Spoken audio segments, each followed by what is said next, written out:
The representatives from South Mecklenburg and Butler High School would please report to the band entrance for assembly. Ladies and gentlemen, for your entertainment at the 2012 BandBEAT Festival, Furman University's Department of Music proudly present the 2012 edition of Furman University's marching band, the Paladin Regiment. Today, we present our exhibition show, Painted Black, which explores the darker side of American pop culture. Filmmaker David Stanley is the Paladin Regiment, and open the show with painted inspired by our solo cellist, Ludacris and Little H. We proudly present our rendition of Smooth Criminal.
This summer, Paul McCartney's music was featured at the opening of the Olympic Games in London, England. Featuring soloists Sarah Glogowski and Sam Klein, we are pleased to present Sir Paul's music from the James Bond film, Live and Let Die.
selection is a tune associated with the great spy movies and television series from the 1960s.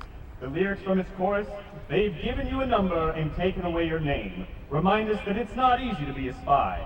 Join us as Drum Major Paul Singe and members of the Furman Dance Company present Johnny Rivers' Secret Agent Man.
Before we immerse ourselves in turmoil and tension, we turn to the Rolling Stones. Their #1 single from 1966 is covered by metal bands more than any other tune. You'll be looking over your shoulder after watching the Paladin Regiment reveal our gothic and sinister arrangement of Painted Black.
Drill designed by David Flood and music arranged by Jay Coulter. The Furman Dance Coordinating Actions are Allison Ayers and Lawson Gatlin, coordinated by Laura Tyler. Construction captains are Rebecca McDaniel, Nancy Clarksey, Jared Best, Jim Wiggins, and Andrew Lecter. Coordinated by Percussion Director Omar Cabanate. The drum majors are David Stanley and Paul Singh. Les Higgins, the director of band. On November 17th, the Paladin Regiment will hold an open house for those high school students interested in Furman. You will meet the band